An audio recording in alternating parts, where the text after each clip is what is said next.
আসসালামু আলাইকুম। আজকে যে জিনিসটা আপনাদের সাথে শেয়ার করব সেটা অত্যন্ত গুরুত্বপূর্ণ। বিদ্যুৎ বিল কিভাবে দিতে হয়, আপনার যে বিকাশ অ্যাকাউন্ট আছে এটা দিয়ে কিভাবে আপনি বিদ্যুৎ বিল দিবেন, এই যে প্রসেসটা আছে এই সম্পূর্ণ প্রসেসটা আপনাদের সাথে শেয়ার করব। তার সাথে যে মানি রিসিট আছে, এই যে রিসিটটা আছে, বিল দেওয়ার পর যে রিসিটটা পাওয়া যায় এটা কিভাবে আপনারা সংগ্রহ করবেন সম্পূর্ণ প্রসেস আপনাদের সাথে শেয়ার করব।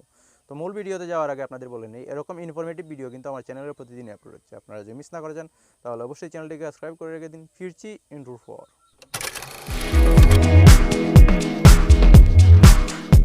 তো প্রথমেই চলে যেতে হবে আমাদের বিকাশে। বিকাশটা অবশ্যই আপনারা লগ ইন করে নেবেন। আমি এই জায়গায় দেখতে পাচ্ছেন আমি কিন্তু আগেই লগ ইন করে রেখেছি সুবিধার জন্য, সময় বাঁচানোর জন্য। তো এখানে পে বিল যে অপশনটা আছে এটার মধ্যে আপনাকে ক্লিক করতে হবে।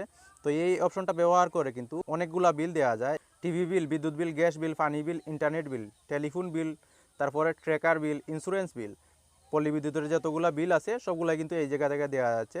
তো আপনি যেটা দিবেন এটা সিলেক্ট করে নেবেন। তো আমি পোস্টপেডের যে বিলটা আছে এটা দিব।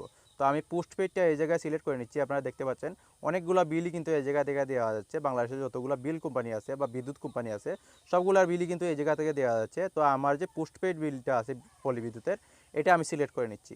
তো এটা সিলেক্ট করে নেওয়ার পর পরবর্তীতে যে অপশনটা আছে এখানে কিন্তু লাস্ট মান্থ দেখাবে, আপনি যেই মান্থের বিল দিতে যাচ্ছেন ওই মাসটা এই জায়গায় সিলেক্ট করে আপনার যে SMS নাম্বারটা আছে, যে অ্যাকাউন্ট নাম্বারটা আছে ওইটা এই জায়গায় দিয়ে দিবেন।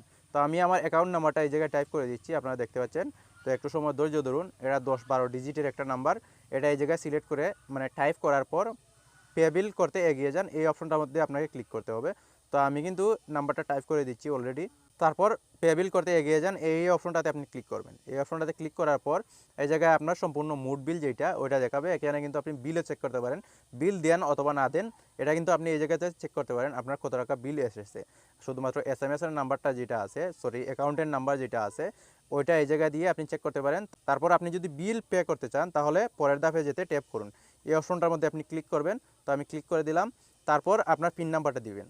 আপনার অ্যাকাউন্টের মধ্যে অবশ্যই পর্যাপ্ত পরিমাণ টাকা থাকতে হবে। তো এই জায়গায় পিন নাম্বারটা দিয়ে পরবর্তী অপশনে আপনি ক্লিক করবেন। তো এই জায়গায় আমি পিন নাম্বারটা সিলেক্ট করে দিচ্ছি। তারপর তীর চিহ্নের মধ্যে আপনি ক্লিক করলেন। তারপর কিন্তু সম্পূর্ণ যে ডাটাটা আছে ওইগুলো দেখাবে। পে বিল করতে ট্যাপ করে ধরে রাখুন। এই অপশনটার মধ্যে যদি আপনি ক্লিক করেন তাহলে কিন্তু আপনার বিলটা পে হয়ে যাবে। তো দেখতে পাচ্ছেন বিলটা কিন্তু আমার অলরেডি পে হয়ে গেছে। তারপর দেখতে পাচ্ছেন আপনার পে বিল সফল হয়েছে। তারপর পরবর্তীতে এই জায়গায় ক্লিক করে দিবেন। পরবর্তীতে ক্লিক করার পর এই যে রিসিপ্টটা আছে এটা কিন্তু আপনাকে ডাউনলোড করে রাখতে হবে। যে কোনো সময় কিন্তু আপনার যদি লাইন কাটতে আসে তাহলে কিন্তু এটা আপনাকে দেখাতে হবে। এটা তো অবশ্যই কোনো পেপারে পাচ্ছেন না, এটা কিন্তু যে কি আছে, যে PDF ফাইল আছে ওইটা আকারে আপনি পাচ্ছেন। ওটা কিন্তু আপনি প্রিন্ট করে নিয়ে আসতে পারেন। তো এই যে SMS গুলো এসেছে, এই SMS গুলো যদি আপনি বের করে নেন তাহলে কিন্তু এই জায়গা থেকে আপনি একটা রিসিপ্ট পেয়ে যাবেন। অথবা এই জায়গায় যদি আপনি ট্রানজ্যাকশনের যে সিরিয়ালগুলো আছে ওইগুলো খুঁজে বের করেন তাহলেও কিন্তু আপনি রিসিপ্টটা ডাউনলোড করে নিতে পারেন। তো আমি এই জায়গায় SMS-টা যে আছে সহজে করার জন্য SMS-এর মধ্যে আপনি ক্লিক করব। তো এই জায়গায় দেখতে পাচ্ছেন SMS-টা আছে। তো 2 নম্বরে যে SMS-টা আছে ওইটা আমি ওপেন করলাম।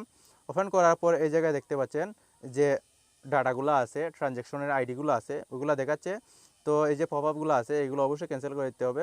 ওইটা ডিটেলসে বের করলে কিন্তু যে রিসিপ্টটা আছে মানে রিসিপ্ট ওইটা কিন্তু আমি ডাউনলোড করতে পারবো।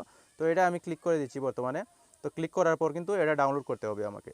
তো এই যে দেখতে পাচ্ছেন ডাউনলোড রিসিপ্ট, এটার মধ্যে ক্লিক করলে কিন্তু আপনার ডাটা যদি অন থাকে তাহলে কিন্তু যে ফাইলটা আছে PDF ফাইলটা ওইটা কিন্তু অটোমেটিক ডাউনলোড হয়ে যাবে।